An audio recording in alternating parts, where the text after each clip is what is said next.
Welcome to Hamvention 2023.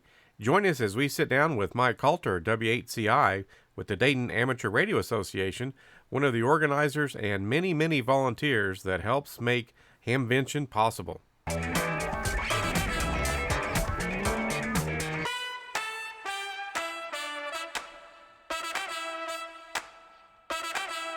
So we're with Mike again, W8CI. And Mike, we were with you last year. You were very gracious to allow us to come in and do a quick interview with you. And we thought a lot about that interview from last year. We had a great time. We had a great time at Hamvention.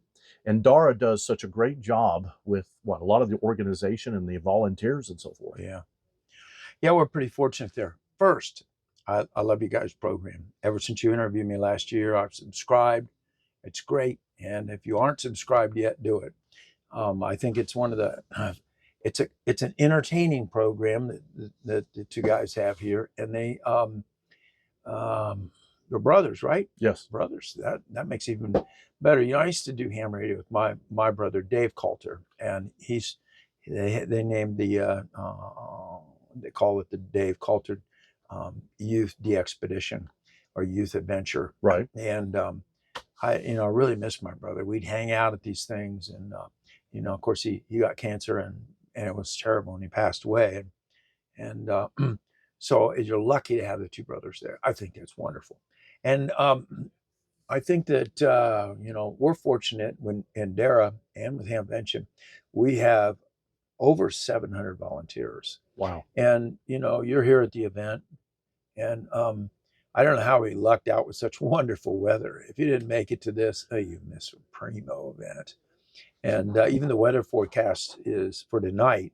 And today, by the way, our recording day is on Friday of Hamvention. Mm-hmm. But the weather forecast is, we'll get some rain overnight, but it clears before dawn. And then that'll mean the temperatures will be a little bit cooler. Maybe the high 60s, might hit 70. Oh, beautiful sunny sky. That's going to be a great day. And it is. But it's a great day here. And I'd just like to thank all of our volunteers. And that's what makes clubs, you know that? Mm-hmm. And it's not so much individual achievements. Yeah, people come up and say, oh, thank you, Michael. You did a great show or whatever. That's not me. That's 700 of us doing exactly. it. Team. And that's a team. And the exciting thing is we have minimum drama. We just kind of, have people in leadership positions that don't create a lot of drama. If we have a lot of drama, we just work it out. Mm-hmm. Well, and drama is one of the last things you want, regardless of what event you're putting on. Yeah. Well, who wants to who even wants to get in amateur radio? If you get in and you say that side's bad and that side's good, you need to be on this side of it. And they went, what? We're too few in number for that to happen. I totally agree. And I do believe, though, we all need to pull our weight and try to give back. That's one of the things that my Elmer told me. He said, now that you've got your license, you got to give back. That's the key thing. So I'm trying to give back a little bit. And I know you two are. But if all of us do that, that's great. And you know what? With that kind of an attitude, we have an opportunity to help the world. Mm-hmm. We are, we get on the radio, or I get to travel a lot, and been to amateur radio clubs all over the world. As a matter of fact, some of my friends from India were here today, and I had traveled over there, and they had me travel all over and talk to different people about amateur radio in this country. And they are just really making a lot of things happen. But when we get a chance to talk to people on the radio, and especially when we're working at DX, even in other parts of the country, we can maybe put aside some of our political beliefs, but understand each other's cultures and understand where we're coming from. And what a great opportunity we have to develop the brotherhood and to develop a understanding between cultures. I totally agree. I think what is missing today many times is we don't have enough, shall we say, activities that build camaraderie. Well, I think that there are more and more of those coming. And I really, just let me start off with this. Look at the radios that are out there Mhm. now. Look at the state of the art of radios. The SDR radios, where you can actually begin to visually see what's happening on the Mhm. bands. So many things that we are doing, and there's new innovations all the time. And if we can take those innovations and you say, and I agree with you, well, how can we do this more to build a camaraderie? And I think one of the best ways is the POTA and SOTA. Mhm. I went into the POTA forum today, and that particular room held 550 people, full. Full And packed. before it started, I talked to the gentleman putting it on, and I thanked him for coming. He was all worried. He goes, I don't know, this is a big room. I hope I get people to come. And I kind of was chuckling with him. But those sorts of activities, and I really like to see clubs that communicate well Mm. and have different activities, not the same 2 or 3 people, but you get some people excited about it. Maybe they do a POTA and they teach more people about doing a POTA Right. or a SOTA, or we got field day coming up. We've got there's all kind of contest things that can come up. Mhm. You don't have to be Tim Duffy, K3LR, is a good friend, and he knows I'm not a contester. I'm a DXer, and that I love. I have a good station. Excuse me, but what I think that the good thing about contesting and about that, learning some of their techniques Mhm. makes you a better radio operator. You get a chance to really refine your techniques and understand others' techniques, because it's the small incremental improvements that you can make in your club, on the radio, whatever you're going for, that will make a difference. True. I just see a great opportunity in amateur radio. Today, I think we're having record crowds here. I mean, it's a huge. Do you agree? I mean, it is Oh, it's packed. it is packed, and that is exciting, because what the thing that's exciting is there's more and more people involved Mhm. and getting involved and wanting to have that camaraderie a little bit. And you see the groups that come in, and groups that are having displays, and the groups that come in, and the clubs that have their own flea market spots, and they're working together to make that happen. But we have an opportunity now, like never before, to really build amateur radio, and we got to build it in a way where we're working together, and Mhm. not that group they're a bunch of idiots, and these people are idiots. We need to recognize the best in each other. And it sounds altruistic, but we can easily do that if we have it just change our own mindset Right. and help other people think about that. I totally agree. I think Chris and I, what we observe in the amateur radio hobby today, Mhm. given that we're YouTubers and whatnot, is there's a lot of channels out there that are doing a lot of good, Mhm. driving people into the hobby. They are. But from our point of view, one of the missing elements to that is it's single people helping other single people. So you're building some camaraderie as a community of, you're doing Reddit, or you're doing some type of online presence, maybe some type of streaming. All of those are good opportunities. But in that local area where the club would probably be extremely effective, we don't see enough of that, we feel, with some of the content that's being developed. Well, you guys are from the Kentucky area, and I know you've described to me some of the remote areas of Kentucky. One of the things we're doing at Hamvention, we're honoring hams that worked in that flooding that was in eastern Kentucky. Right. I was devastating, and so we just kind of want to say thank you to them, and recognize them. And I think that groups that work together, they like a little bit of recognition. I really do. I think you're working hard and you want to get something done, and then surprising out of left field, somebody says, "Hey, I like what you're doing." Mhm. And you mentioned the YouTube stuff, and to me that is absolutely a fabulous form of communication. How many of us now, we got a problem on a radio, we got a problem on our tractor, a problem on your car? You know what?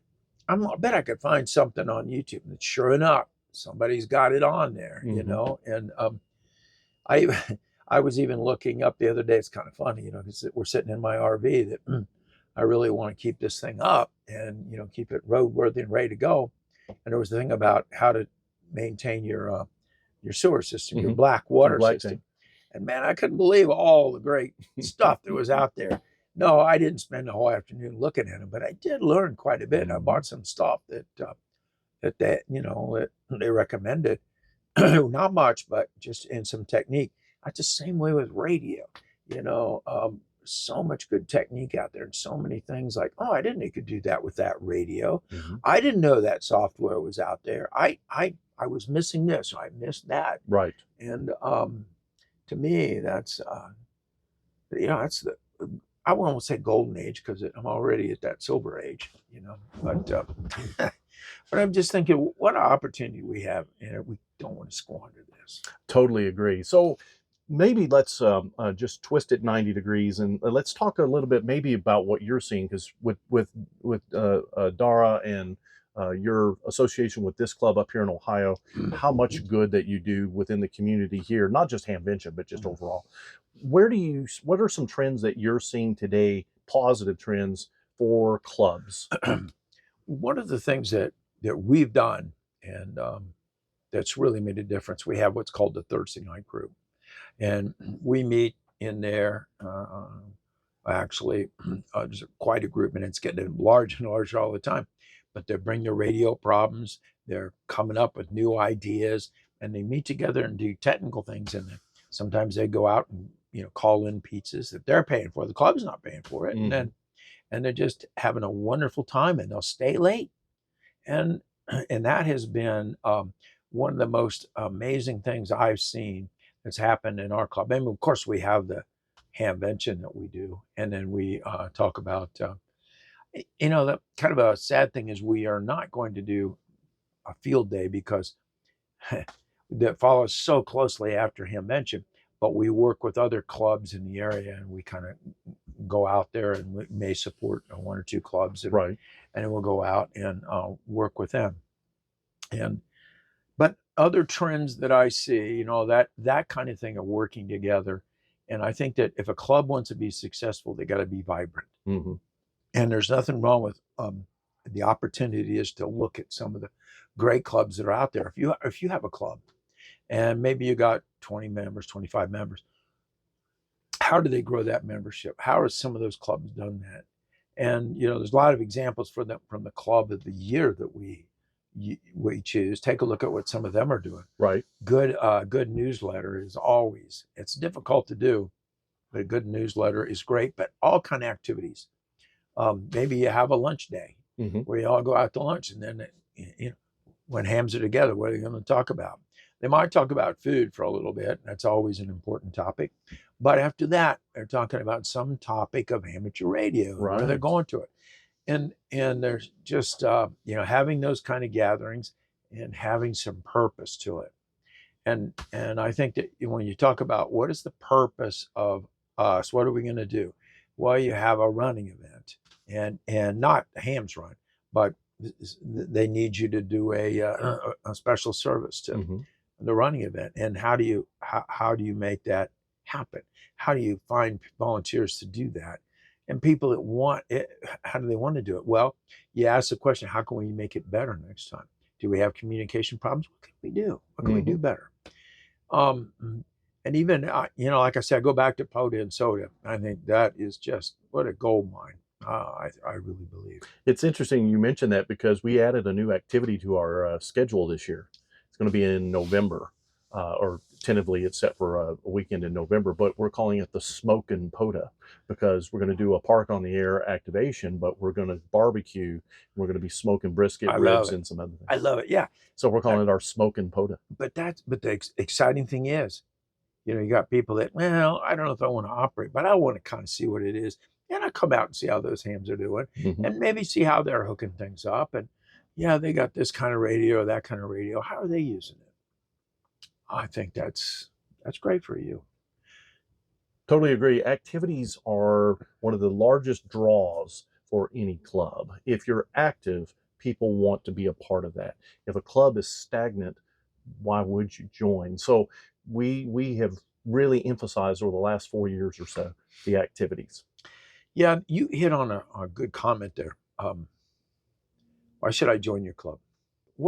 I think that it's good for the leadership or some of the thinkers in any club to understand what is our purpose? What is our goal here? Mm-hmm. Basically, you talk about mission and vision statements, and they make a lot of sense. And if you have a mission statement, mission means what do we do as a club day to day? What do we want to look like? Mm-hmm. And you don't want a paragraph, just a few lines. What's our mission?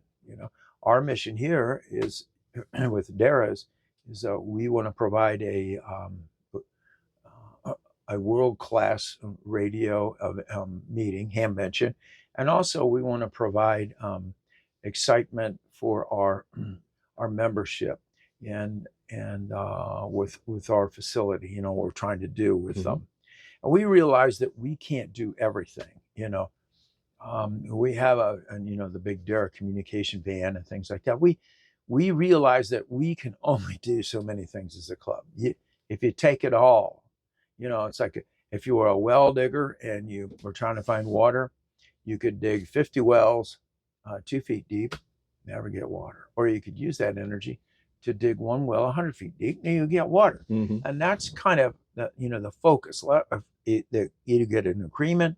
Let's focus. Let's get this done. You get people that are willing to lead. But even you want to talk about leadership, and the leadership means working together and letting people, allowing them to do the things that they do the best and not try to micromanage, because it kills everything. Totally agree. Absolutely. And let people make mistakes. If they make a mistake, don't kill them. We'll fix that. And we try to do that, as best we can in our own club. Right. What are some things that, let's now twist it another 90 degrees. Or maybe 180. Where are some weak spots that you're seeing today in that club conversation? Well, leadership is always one that seems to come up, and always having the same 5 people do everything. Those things are pretty well known in any organization. But what else potentially would you kind of focus on? Well, one of the things that everybody says, well, we need more youth in radio. Certainly we do. Mm-hmm. We need more people in radio. We need more active people. And I like seeing younger people, men and women, get into it, hobby. Yeah, it's great getting a kid in there. But I think that for me, and in a sense against everything that everybody else says, I like the idea of trying to find just people that, maybe they got a family and hey, I'm kind of wanting a new hobby here. Mm-hmm. And they can get into that, and they can get into it with their family or their kids. And how do you do that? And how do you get those people involved? And instead of the old guys that look like me, that frosted flakes of the world, and you get some people that have some energy, make it happen. I love having kids. I've been working with a young woman. She's 14 years old, and she's taking her extra class test tomorrow. Good for her. I'm really excited about it. And that's my thing about giving back. But if we all, let me talk a little bit about giving back a minute. For me, I don't, I kind of, in my own personal life, of course, I give a lot to the club. I try really hard. I love Hamvention and seeing that be a success. But what I also do is I decided that, I can do more during the year. And my give back is I work with Skywarn, and there's 3 of us at the Wilmington, Ohio National Weather Service. And with three of us that, when I say 3 of us, there are 3 net control operators. Mm-hmm. And we control, are responsible for the south half of Ohio and eastern Indiana and northern Kentucky. And that's pretty exciting for me, but it requires a lot of time. Sometimes, when a storm comes in and you want to get there before, say it would hit our counties in eastern Indiana. Right. And then sometimes you got to follow this thing clear through Ohio and, mm-hmm. and maybe down in Kentucky. That's how I want to give back. To me, I know a lot of people don't like parades and some of those, like bicycle events. I appreciate so much the people that do that, but I had to draw the line, and I decided that my focus is on that. And I'm not saying that that's what all people should do, but I think that it's an idea that we ought to look at is how are we giving back? Mm-hmm. Because it's, what's that Bob Dylan lyrics is, backseat drivers don't know the feel of the wheel, Mm-hmm. but they sure know how to make a fuss. And when I hear people that do that in amateur radio, I kind of grimace to myself and think, all right, what are you doing to give back? Are you just a critic, or are you making something happen? And at Hamvention, I have theorized, we have two kinds of people that come here. We have people that, they find everything wrong. And they go back, oh, it was terrible. We had this wrong and that wrong. And oh man, they had too many weeds. And you know what I mean? And I listen to it. And sometimes it's hard to take, but I listen to it and we try to make improvements. And I do like good constructive criticism. But then you have the other kind of people. And that kind is, just a minute, and that kind of person is, they take an issue that happens here and it's an experience. It's something can tell a story about. Oh, I was there when, we had, and they still talk about it. Mm-hmm. I was there when we had ankle high rain. I was here when it was blowing cold snow. I was here when the sewer line broke. Matter of fact, I was the general chairman when that happened at Hara Arena. But it's an attitude change. And I think that we ought to think about, what is our real attitude? Mm-hmm. How can we make a win-win for our club? How can we make a win-win for new members and for amateur radio? How do we represent ourselves to the world in amateur radio? Right. And exactly. And craft it in such a way that hopefully somebody can grab a little piece of that and say, well, I want to work that parade, or I want to work Sky absolutely, One, or I want to do like POTA, or a combination. And you don't have to do it all. No. You can do something, but do something. Mm-hmm. If you want to do a kit building session. Right. And there are some amazing kits out there now. I see these new kits that, they're beginning to rival the old Heath kits. I remember when I was a kid, I built this R55A night kit receiver. It was the most fun I had, 12 years old. And a funny story about that, I had my dad wasn't at all in radio electronics. He said, what are you doing, kid? I was just totally fascinated. And so I wanted to get a shortwave radio because one of my buddies, his parents had a shortwave radio, and I'd always want to mess with it. And he said, I don't want to do that anymore. But he would let me. But anyway, I saved up my money and bought this night kit R55A receiver. Built it, loved building it. It was so cool. And I would wear shorts in the summer and build that thing. And I had solder dropping on my tops of my legs that I still have the scars from, and probably real lead solder. I have no idea what I was doing, but I couldn't get it to work, and I was frustrated. And so I heard about, there's a Kettering Amateur Radio Club in Kettering, Ohio. That's where I grew up. And so I went to the meeting. I'd take a bus there. That was kind of interesting. I'm a 12-year-old kid. And so I went there, and they looked at me, oh, you're just a kid. But they made me the equipment chairman. So I got a ride home with this guy. He gave me a ride home, and he had all this equipment. But it was actually kind of junk. And all this junk in my basement. But I did meet a guy there who a younger guy. He's a little older than me, but not by much. And I told him I was having radio problems, and he came. His mother drove him over. I was impressed with this kid. Meantime, my dad saw all that junk in the basement. He got me to throw it all out. It's all junk. I was so embarrassed. So I don't want you going back. Those guys took advantage of you. But anyway, this young guy come over and he helped me on my radio, and he went through, and I had cold solder joints. I didn't know what that was. And he was explaining to me, got it all, and it worked. Yeah, it was just like you check box S and check box that. And he just went through it and checked it for me. And the thing worked. And it was like, oh my God, this is wonderful. But I remembered that guy's name. And then over the years, I never saw him again. And this is 1962 or 63, summer 63. And so I remembered his name, and I thought, well, I bet I could find him. So I get on QRZ and I put his name in. His name was Michael Brubaker. And I thought, why? There he is. I think that's him. So I sent him an email, and it was him. I said, hey, why don't we meet for coffee? You helped me out one time, and I owe you big time. He said, that sounds fun. So I went to help him, and we were talking about our lives, and he ended up being the CEO of R.L. Drake. Like, wow, very impressive. It was a cool story. And I told him a little bit about what I do, but we had a really wonderful talk. And it, after all those years later, but, I was very thankful. Yeah. Very cool. Yeah. Mike, we want to thank you for giving us a little bit of your time today. Oh, man, you guys have a great show. You're going in the right direction. I love your attitude. You just didn't jump into this and then jump out of it 6 months because you get frustrated.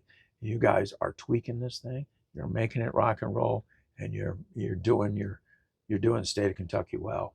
And Thank you very much for that. I'm glad to see that. Yeah, and anything that we can do, I can do, give me a call. No worries. Whatever. Thank you. 7-3. 7-3.